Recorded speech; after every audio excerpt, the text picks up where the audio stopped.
My name is Nathanson. I'm 27 years old and I am the CEO of FitCity Zambia, based here in Lusaka.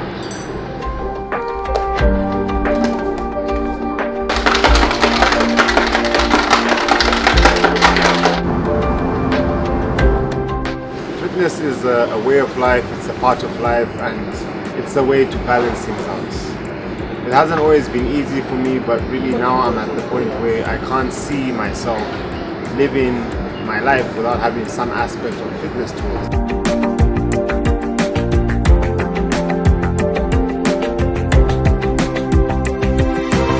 Jay just always had a big heart. He was a really lovely, big, happy child. He was very confident of himself within, in his very, very early years.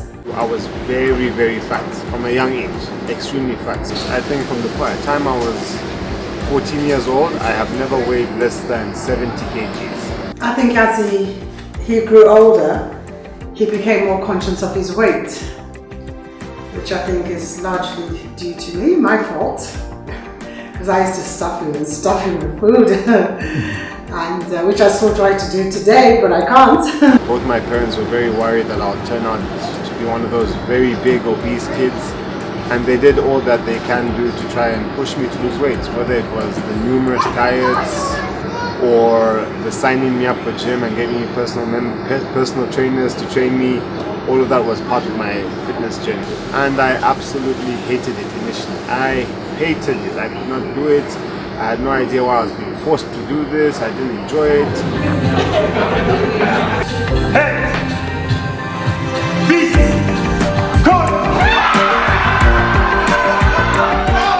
I went to Chengelo Secondary School and I entered in Form 2. From the moment I entered Chengelo Secondary School, I didn't have pants my size. They didn't have pants my size in the uniform center. So I was wearing my smart shirt, my tie, my jersey, with like my own personal jeans or my own personal cargo pants for like the whole of the first year. It was very embarrassing for me.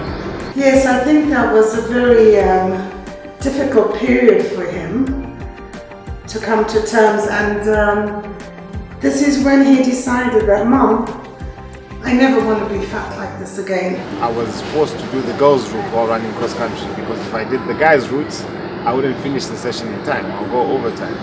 So all of these things typically could be things that can mentally break someone. They could be things that can mentally put you off and make you want to stop doing this altogether. But for me, I kept taking them. How you perceive things also determines how you react to things. So don't let your failures put you down. I think for me, the biggest thing that's happened throughout my whole life, I didn't let anything get me down. Like it happened overnight, I was now running the boys' route.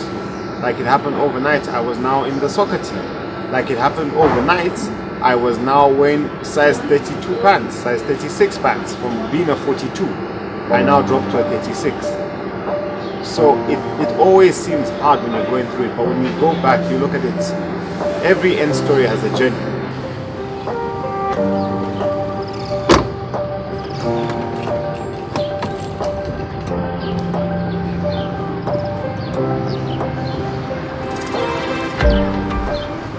I experienced a breakup.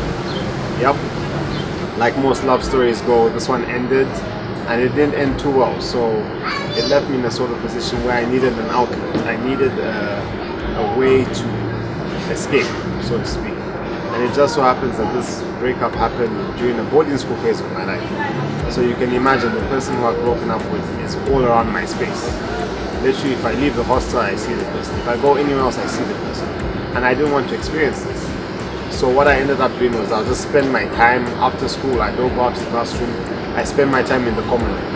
And in the common room, what did we have? A few weights and a bench set. So that became my second home. If I wasn't in the classrooms, I was in the common room using my weights. And that was my way of channeling whatever I was going through at the time. I had to take something negative and find a positive in it. So for me, I guess that's my point. If I wasn't doing push-ups or using the bench press in the common room, I was finding a tree or something to try and do pull-ups. I would engage as many people as possible to do push-up and pull-up competitions with me. It was just a constant thing. From not being able to do one, I practice and I practice and I practice, and then I find myself being able to do more than I ever thought possible.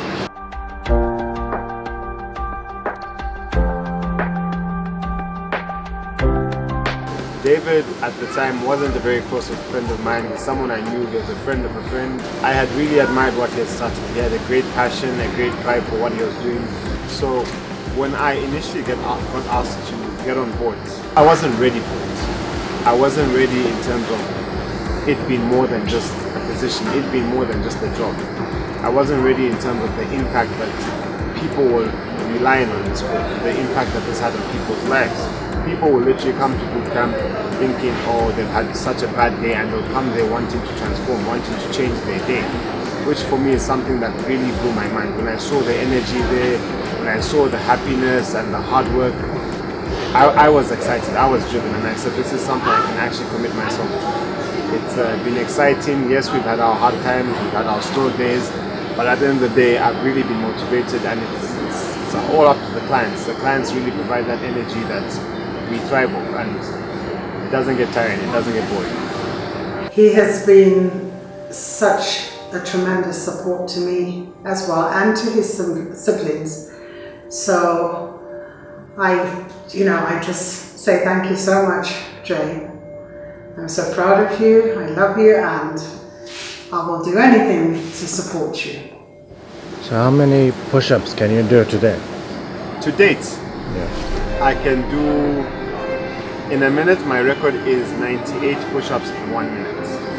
Wow. So that's a big feat for me, from being the chubby fat kid Jay, who used to get called Piggy Lou and Fatima.